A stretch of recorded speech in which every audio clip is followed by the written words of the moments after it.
大家好，距离我上次揭露加拿大职业反共从业者工资省勾结加拿大移民黑白中介欺诈我的事情，到现在已经快1年了。我上次是通过写博客发视频的方式揭露他们，也就是2022年11月22号，到现在2023年8月29号，时间不到1年。我现在发这第二个视频的目的有2个，第一是更新加拿大移民监管机构 CICC 受理我举报的一个处理进度，第二是对我为什么会上当受骗的一个客观原因进行分析。主观原因我有在上个视频中讲到，是因为我当时非常焦虑，而焦虑的原因是因为我当时护照的实际有效期不足4个月，再加之赵家在当时没有任何书面文件的情况下，口头拒绝了我们护照的一个换发和补发。这件事情我是有在去当地的出入境管理局去确认过的，这就直接导致当时本来打算 DIY 的我不得不去找中介，因为我怕我再也出不去了。然后客观原因的话，我自己分析之后，我发现我这件事情其实是一个小概率事件，这也可以从某种程度上解释为什么到目前为止只有我一个人公开站出来去揭露他们的这种欺诈行为。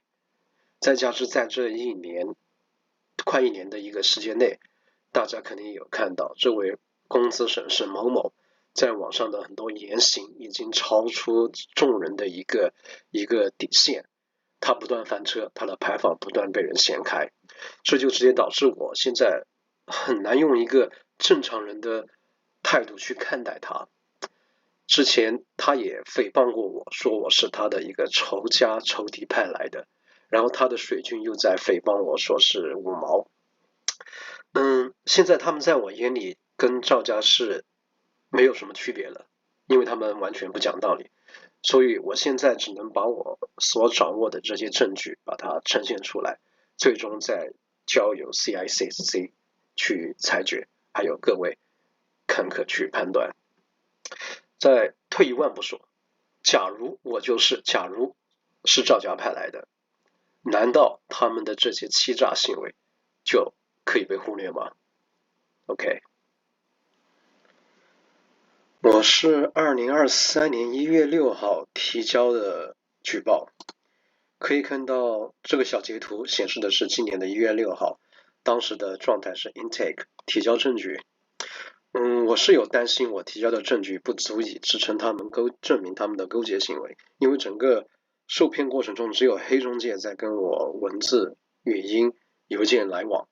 如果 CICC 找到白中介去调查，问他，白中介完全可以一口说是黑中介盗取了他的信息，以他的名义去行骗，然后伪造合同。如果这样的话，那我这个举报在官方途径就行不通了。但是我后面有找到可以间接证明他们三方勾结的证据，我稍后会讲到。我现在的一个状态是 investigation， 我4月28号看了，然后刚才看了一下还是这个状态。这边有个官方的一个流程图，可以打开这个链接看一下，很清晰。我1月6号提交的时候是 intake， 然后他们的 committee 判定我这个是个 high risk， 然后去调查，然后调查之后可能会有2个结果，一个又判定它是 low risk， 然后走这个流程。如果不是 low risk， 那就又提交到他们的 committee， 一步步的去上升。但是不管怎样，他们会最终给我一个答复，不管是 close 还是 escalate， 都会给我一个确切的答复。这一点就是民主国家非常让人放心的、值得信任的地方，它不像独裁的赵家，对吧？所以对于这点我非常期待，也有信心等他们的一个最终的结果。但是至于要等多久，然后 CICC 官方也有在他们的 FAQ 里面进行一个说明，可以打开这个链接找到他们的这个 FAQ， 这边有说到最快3个月，最慢3年，所以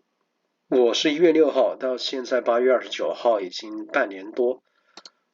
那还早了，我完全不担心。我觉得这个事情值得去等，值得他们花时间去认真调查这个事情，所以就等吧。然后我这边在搜索资料的过程中也找到了一个很重要的一个线索，一个依据，也就是为什么他们会勾结。因为我在博客初期我有进行一个猜测，但是当时也只是猜测，我没有任何的一个依据可以支撑我的猜测。也就是说，这些白中介他们想规避监管机构的一个监管该怎么办？所以刚好我3月15号找到的这条依据就可以支撑我的这个猜测。在哪里？我操，太多了，眼都花了。在这里。也就是这个链接，这个链接是 CICC 监管他们持牌中介行为的一个规范，可以打开看到。这边第13条很清楚说，一个持牌中介 must not 不能去提供引诱、诱惑，怎么翻译就是这个意思。反正你们不能勾结，你们不能相互拉帮结伙、相互圈粉，对吧？就这个意思。所以他的这条规范其实就已经说得很清楚了。你换个角度去理解，就是你现在在网上 YouTube、Twitter 上能看到的所有这些去打广告的这些黑中介，他们都已经违规了。所以这条规范很重要，我希望大家都能够知道一下。OK。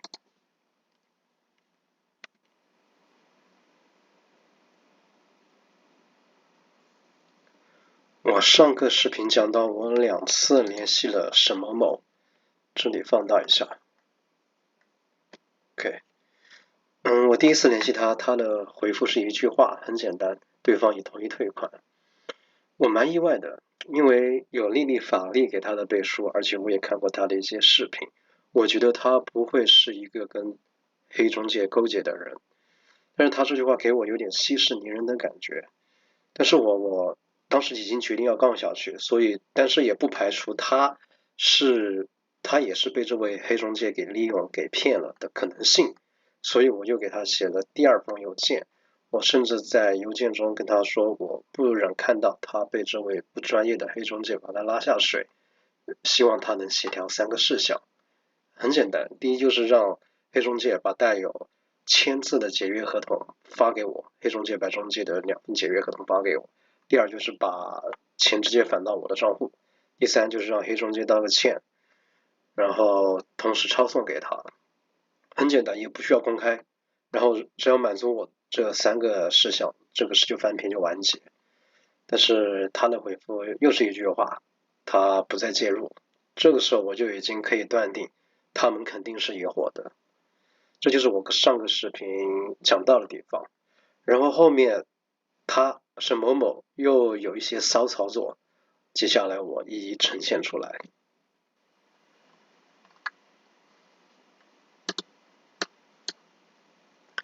因为之前我跟黑中介没有协商成功解约合同，我就没有搭理他。但是黑中介在11月19号单方面给我发来一封邮件，里面是分别跟黑白中介的2份解约合同，我都没跟他协商成功，他为什么给我发？当时他们也没签字，所以我就没有搭理他。然后黑中介又在11月25号又给我发了一封邮件，里面只剩1份解约合同，但是他有签字，但是跟白中介的英文解约合同却不见了。当时我都还不知道什么回事，我也没有回他。直到12月15号，沈某某又给我发了一封邮件，然后说了一大堆，我才知道什么情况。看到这次他打了很多字哈，我当时看这段字也没觉得有什么异常，但是现在看来，这半年发生了很多事。沈某某在网上不断的翻车，不断的被人掀他的牌坊，然后他还厚着脸皮说了一些一些正常人说不出的话。现在我再回头看他这段文字的话，感觉就完全不一样了。我来念一下，他这个邮件是我在他油管频道的关于里面找到的，然后他用这个回复我，他说：“你好，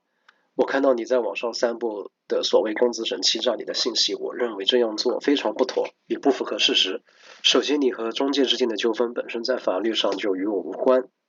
看到没？这些牌坊他们是知道，最终都是要靠证据和法律来解决。不管你们之间在台面上谈得多么愉快，就好比我跟黑中介一开始，黑中介觉得谈得很愉快，他说我到时候去加拿大，他还要给我亲自接机，还会尽力帮助我。所以一旦撕破脸，最终都是看证据看法律。所以这些人啊，完全不可信。然后他又说，多家中介找过他做广告，总共签了近百人。他在推文又说他不打广告，自己又承认了哈。具体情况我不可能每个都过问，你多个社交媒体渠道公开指责我欺诈，也构成诽谤。我是带着证据，我不是空穴来风，好吧？一个隐私，一个诽谤，已经被这些恶人当做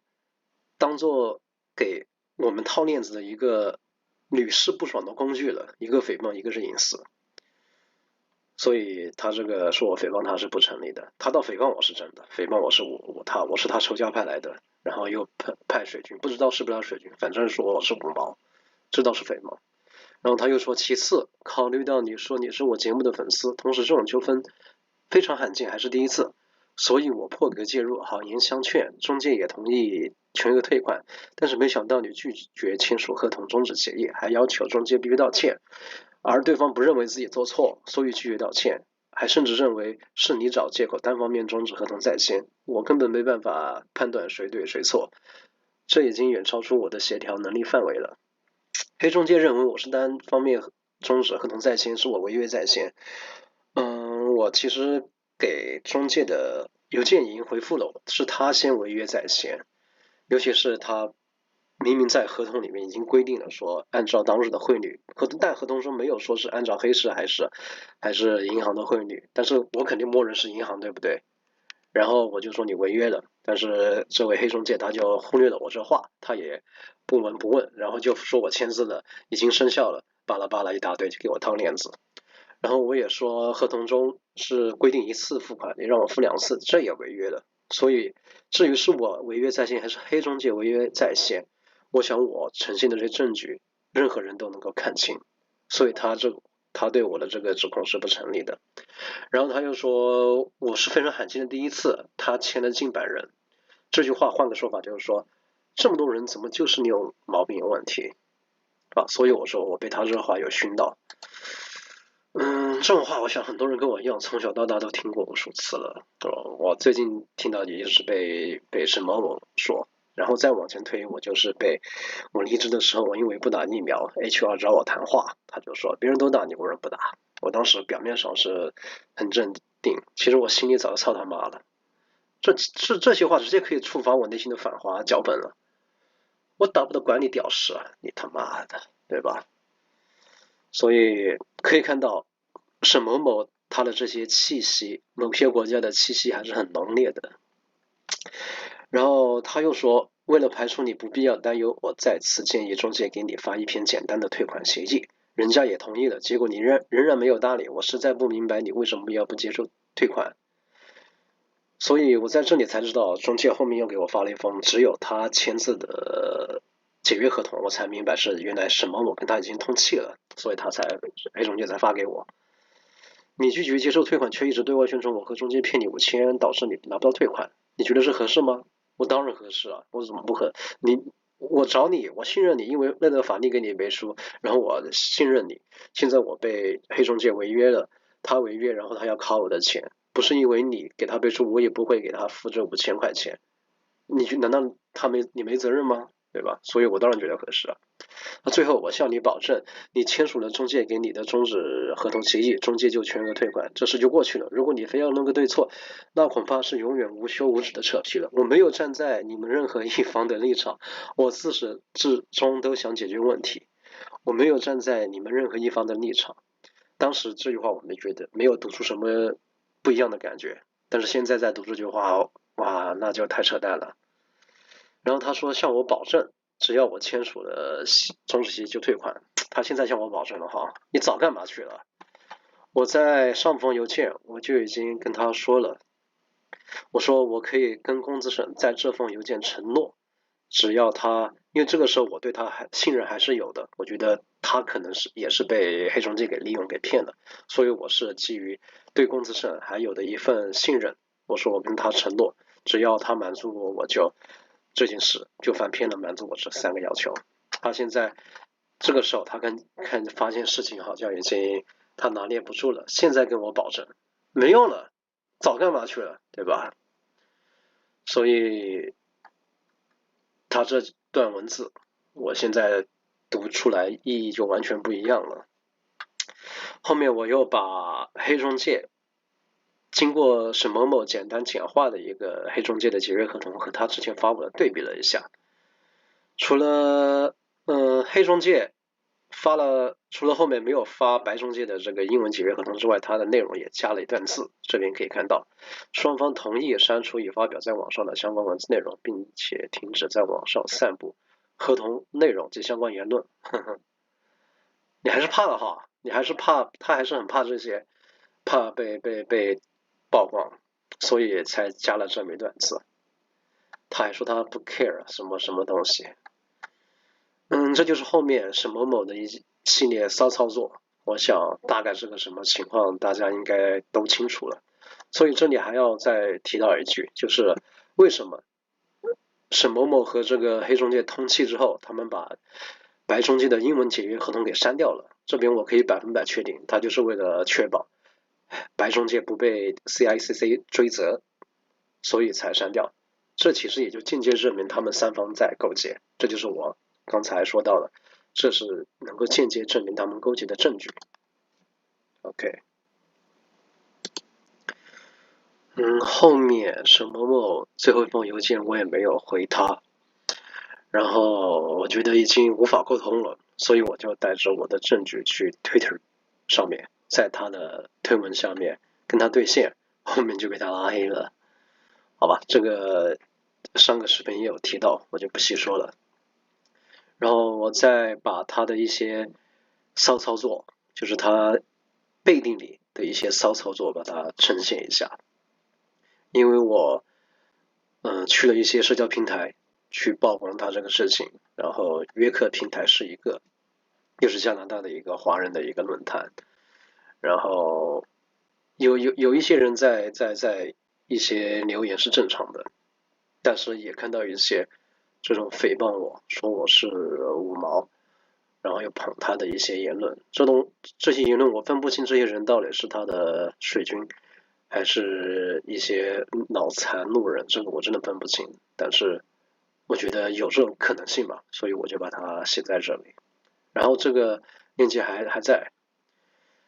后面我也在知乎上把他的这个事情也给曝光了，链接在这里，但是已经被删了，知乎也没有通知我。这边可以看到已经没有了，但是可以看到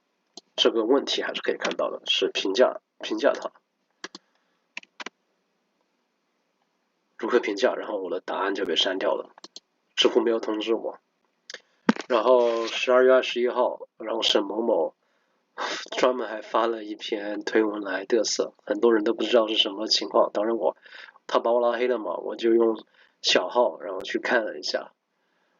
原来这个其实就是来恶心我的，看没？知乎上放了我的节目，真的好吗？唉，气小意淫吧，只能说，这是我在知乎上被删的一个情况。然后我也在 Reddit 上曝光他的这个事情，然后 Reddit 就把我这个实名的账号给permanently suspended，但是后来我又申诉了一下，然后又把我恢复了，所以但是删了吧，好像我那个回答也被删了，后面我也就没去弄了，这是在 Reddit 上。然后还有在油管上，在上面我看一下，油管有点多，我操，在哪里？在这里，是4月1号，然后我收到邮件，然后 YouTube 告诉我说我的这个是被多人给举报，这边可以放大看一下。因为一个或多个举报和投诉，所以把我的这个上个视频给没有删掉，它只是禁止我在加拿大地区播放，好吧，反正也可以看得出来他们在背地里还是怕被曝光，但是好在 YouTube 它没有删我视频，也没有封我号，只是禁止在加拿大地区播放，可能是也是迫于加拿大的法律吧，在没有官方裁决的情况下，这些都可能是诽谤，只能说明加拿大确实是一个法律很健全、成熟、严谨的国家。当然，这也会成为这些坏笔利用的一个空子。所以这个事情，别人如果现在谁要看我这个上个视频的话，只能自己打个梯子，不然你在加拿大是看不到的。所以这是他，分别在知乎、Reddit、YouTube 还有约克论坛对我这些揭露他的事进行的举报的一个情况。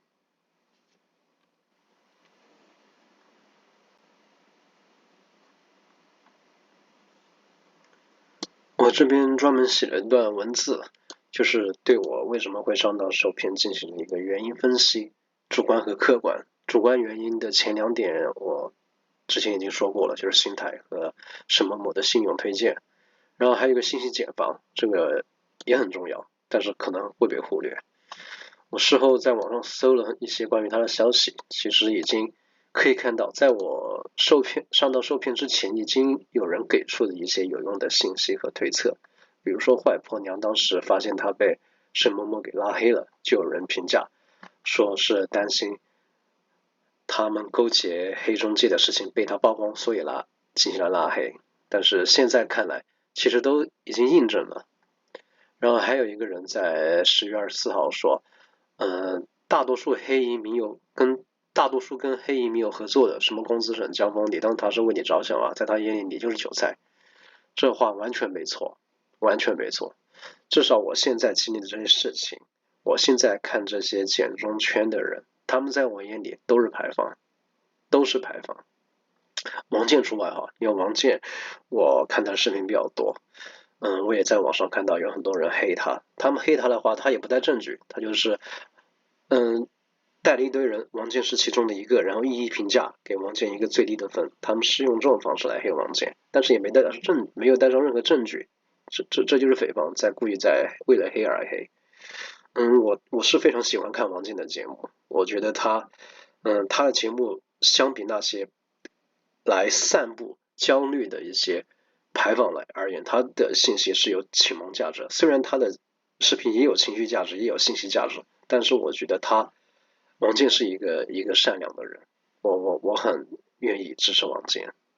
所以这边就顺便提升鼻嘴。然后这边还有一个推文，这个就很重要了，是去年7月19号，也就是我上当受骗之前的2-3个月，就已经有人公开了沈某某跟黑中介勾结的证据，这边可以看一下，是2分25秒。OK。这是一个老粉发 YouTube 了啊，然后他邮件就来了。您好，这是我跟公共审的合作视频，给我贴了一个链接啊。他说我们一般有2种合作模式，第一个就是直接广告植入，博主做一些推荐，我们直接支付广告费用。第二种是广告形式也差不多，就是博主视频内容侧重于时政，形式引入移民，就在讲的内容中引入移民，我们根据客户成交返佣金。他说公共审早期是广告，后期就是佣金形式了。哎呦，这个活能挣不少钱呢啊！听说这移民先从坏的猜测吧，有没有一种可能性是沈某某的仇家故意来为了黑他而弄的？肯定会有这种可能性，对吧？但是现在经过这半年多，沈某某的这些言行举止被大家不断的看透看穿，他的不断的一些超出正常人想象的一些言论，现在看这个的话，我觉得那肯定都是勾结，就是勾结。所以这其实也是一个产业的，就是这些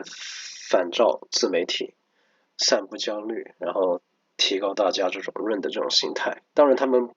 不说这些，其实我们现实生活中你也会有这个润的需求，这是很强烈的。这个其实只是说有每个人的心理的状态不一样，有些人可能你蛊惑一下，你 PUA 一下，会一下子加速他的这种心态，加重他的这种焦虑的心态，这确实会起到一定作用。这只能说现在是一个产业。所以这条视频其实也就可以看到，这三条信息都是在我受骗之前都已经出来了，这就是信息茧房，这上面充满了谣言，还有真相都混杂在里面。我们的时间和精力是有限，不可能每一个消息都看，即使都看了，你也不一定有这个能力去甄别对错。所以很多时候，每个人都有不同程度的信息茧房包裹着，所以最终会不会上当受骗，还是要看自己的一个经验和认知吧。而且我上个视频发出去之后，很多人其实没有理我。其实整个互联网领域它也是符合28法则，就是有一些大 V 他帮你转发，那人家就看到，没人给你转发就没人看到。所以我猜这就是那个法律和美国大兵进多对简中权留下负面的评价之一。下面我会说到是什么评价。然后现在是客观原因，就是我为什么会关注沈某某。然后之前我没有打算把那个法律也卷进到我这个事，因为后面我又重新把那个法律的视频看了一下，发现他是想通过与沈某某合作扩大影响，加入这个他自己评价为有毒的圈子。我不会追究那个法律责任，但是还是觉得有必要把这事拿出来说一下，因为我确实是由于看到那个法律多次在直播中为沈某某背书，所以才关注沈某某。也是由于这层信任的传递，导致我在被诈骗的初期还合理的化黑中介的明显套路行为。我可以翻下我前面的，就是在我跟黑中介沟通的初期，我合理化了他的一些明显不正常的一些行为，其实就是由于这一层信任的一个传递。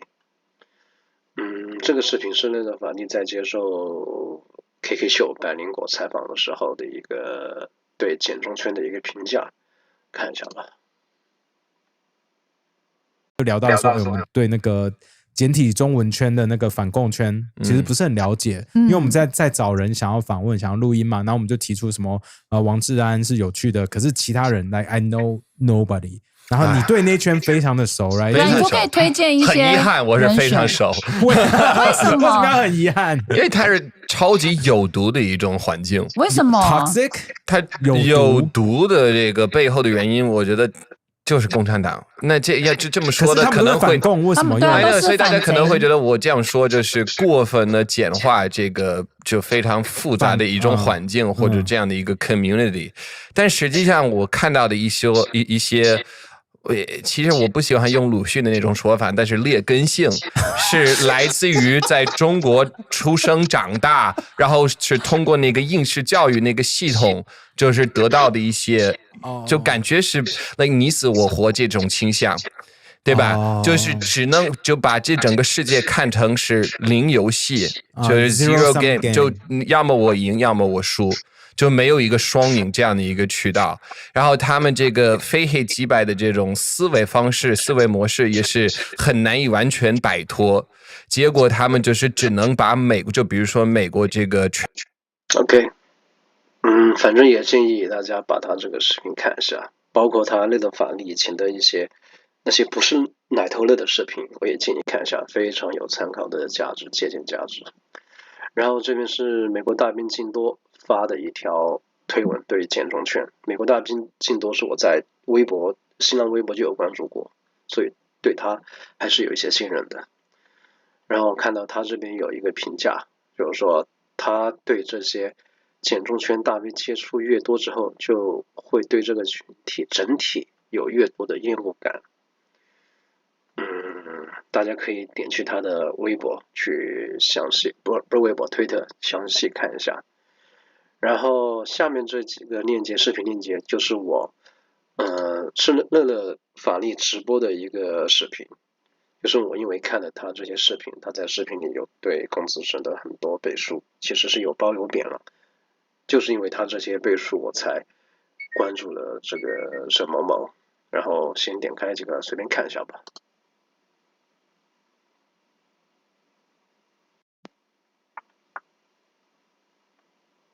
不知道，因为我觉得公子沈虽然他那些视频的成本从时间来说还是经济的这两个因素来说，那个成本非常低，他只是坐在那儿念稿，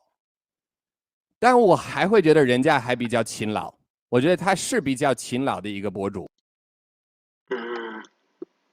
为了避免断章取义，大家有兴趣可以自己把完整视频的前后上下文都看一下。我只是把他这些提到背书公子沈的这些画面给他单独给列出来。一边吃早餐一边看狗哥或者公子沈的视频，那一吃完 OK， 这个视频他是说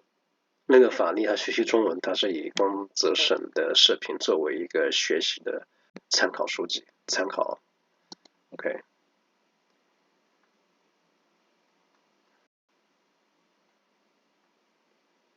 应该不要吧，因为公子沈也许他的出发点就是要让更多人看到这个视频吧 ，right？ 我不知道，这个问题还是要留给你们，有好多视频，我这边列了一些视频，我就不一一点开了。有兴趣大家可以自己看，是不是法力在给公子沈背书？然后反正我的感觉，我现在在看的话，看这些视频给我的感觉就是乐乐法力他其实是想跟他们有一个相互合作、扩大影响力的一个感觉。然后除了我列的这些视频，还有一些没找到，大家可以自己去搜一下。然后这就是我把我为什么会上当受骗的几个原因，我分析了下，就是这些因素叠加在一起。因为就是在乐乐法力，我关注乐乐法力，发现他给什么背书之前，其实我就有在 YouTube 上面看到过他的视频，但是我没有点开过。肯定是有我关注的人，或者是我看的某个视频的其他观众也看过他的视频，所以 YouTube 的算法会推荐给我。然后我因为有乐乐法力，看了乐乐法力上面那些视频，直播视频给他背书，所以我才关注了他。然后沈某某因为跟黑白中介勾结 ，OK， 如果后面这两个因素我的护照不到期，或者是照家他没有禁止跟我们换补发，我这件事情就不会发生，对吧？然后这里也可以做个假设，因为乐乐法力在他视频中他背书提到的人其实也不只有沈某某，还有另外一个叫 Leonard 或者是狗某的。这两个人我现在我都没看过他们什么视频长什么样子，什么声音我也不知道，因为我没有去关注过，因为我没有必要去关注很多一些同质化的一些频道，对不对？所以只要关注一个像王健这样子的人，我觉得就 OK 了。没错，我又给他支持他了一下。所以我这个假设就说，如果当初乐乐法力没有在他的视频提到这什么某，而是这两个人的话，我就可能会去关注另外两个人。当然也有可能是 YouTube 给我推荐过他们的这个视频，所以这些因素叠加在一起，我才会关注他们。然后如果这两个人他也有跟黑白中介勾结，被我看到，那现在肯定跟我发生纠纷的就不是沈某某，而是他们。所以这些事情最终的发生，就是每个参与者独立选择叠加的结果，有一个条件不成立，结果都不一样。但这里还有很重要的一点，就是当我联系沈某某，请求他主持公道，他回复的态度。第一次联系到他是息事宁人，对吧？刚有看到。然后到后面，我又让他给我协调3个诉求，但是他也没有理我。就是在他第2次拒绝我的时候，我就已经断定沈某某是跟他们勾结的，所以我就在我上面这几个原因中加了第6个，就是沈某某注定多次翻车的道德水平。也就是说，前面5个条件都成立。如果沈某某他是一个正常的知廉耻的人，他如果当初主持了，他觉得这是我推荐的，这确实是个黑中介，他违约了，我有责任，他主动担负起这个协调的责任，那我这个把我钱退我的这个事情也不会发生，我也不会曝光出来。所以最后这一个因素就是非常一个决定我这件事情会不会发生的一个很重要的原因。但是这也就是因为是沈某某，所以我被欺诈这个事情也就是注定会发生，因为他道德水平有限，所以我也就只说我就是来否定他的，因为他道德水平不行。沈某某是在他推文中有说怕被全盘否定啊，所以我说我们都是普通人，都是凡人，都有见钱眼开见色起意的时候，你认错就改，保证不再作恶就可以啊，不然你就跟赵家一样，在事实面前强词夺理，没有悔改之意，还恶人先告状，道我一定怕，然后诽谤我说我是他仇敌派来的，说我又是5毛，反正这些现在我看他们就是妥妥的100%的纯的牌坊。好吧，这边再总结一下沈某某的一些丑行吧。欺诈，这就是欺诈我的事情，截图在这边上面也已经提到过了。然后就是要恶人先告状，给我套链子，这些如果我不公开，可能很多人也不知道。然后就是恶人先告状，在表面上说他不 care， 表面上说他不在乎别人诽谤他，实际上背地里都在很狼狈的去做一些保护自己名声的事情，举报我油管的视频，举报我 Reddit， 举报我知乎，然后举报知乎还出来嘚瑟。好吧，反正大家都看到了，是我在诽谤他，还是他本身是一个人。然后造谣诽谤受害者，这是他在他的队友下面说我是他仇家派来的，我是他的仇家是老邓。他不说这些人，我也不知道他有个仇家叫老邓。然后在公共平台发布不负责的言论，这个事情是他翻车了，他跟他的队友那位歪友头者乐2个人蹭那个白纸运动倪同学的热点，一个说他没被抓，沈某某说他被抓，然后就撞车了，然后有个网友在这里说，他说都不知道谁说的是真的，然后他的其他队友又来这边洗地，然后这个事情我觉得挺掉价了吧，好吧，因为这边他的队友说到了周封锁道歉了但是这位沈某某他还没道歉，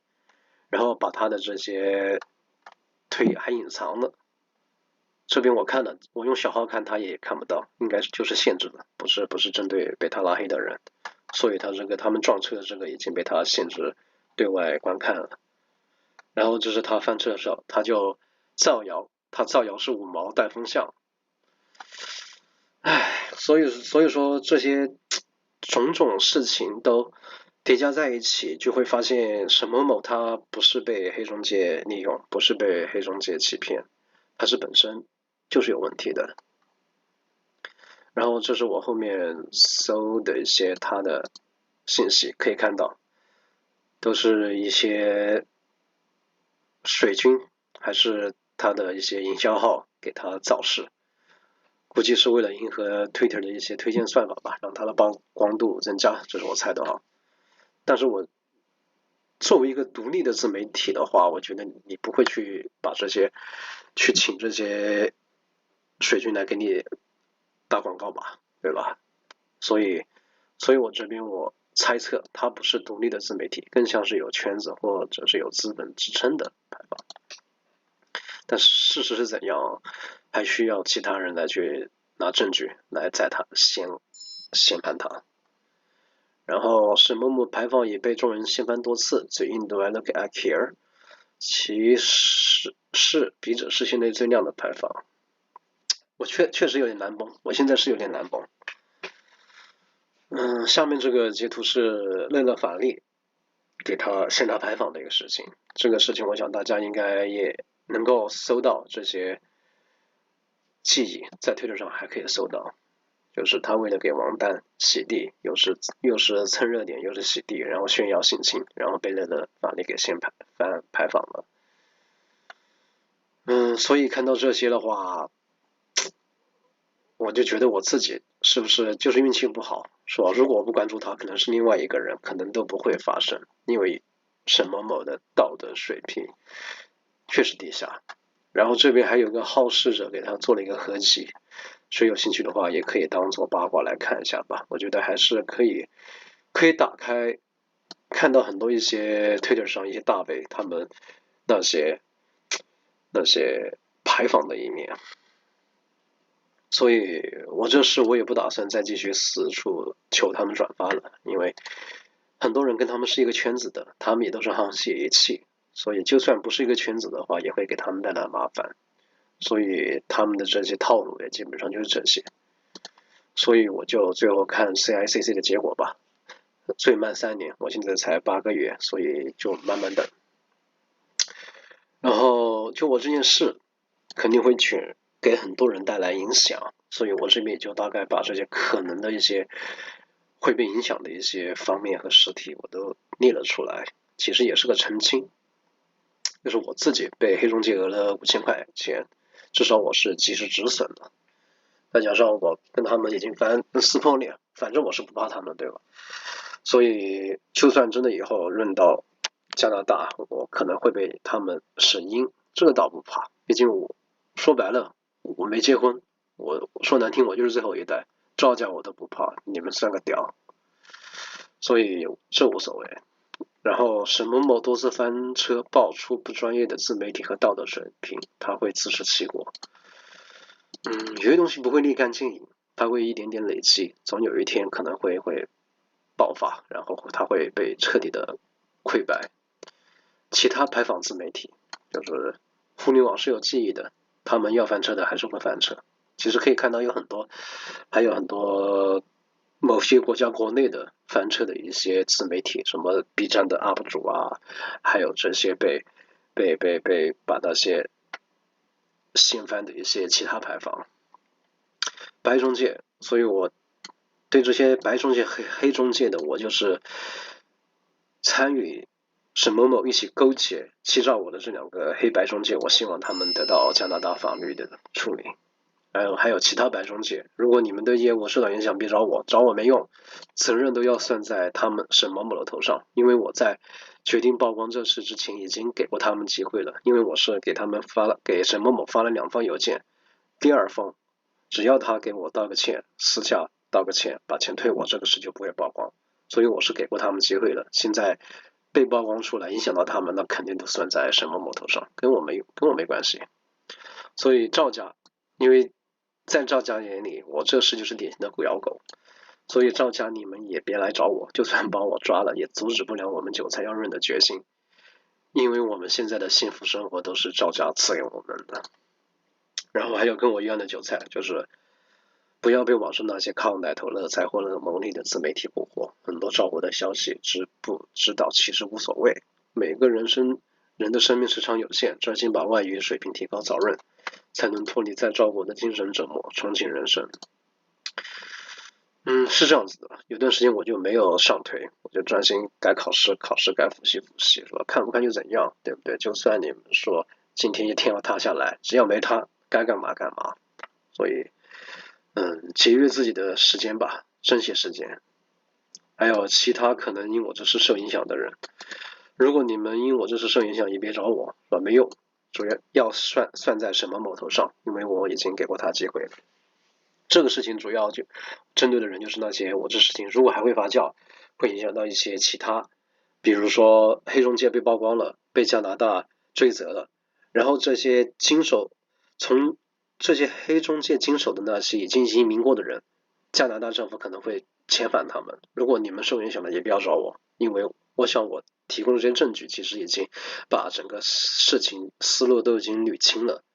我已经给过他们机会，是他们自己不珍惜，他们要一直固执己见，想来 PUA 我，想来给我套链子。所以这段话就是我针对所有会被我这个事情受影响，或者现在没受影响，但是以后会有影响的人的一个澄清吧。所以就这样啊，谢谢大家。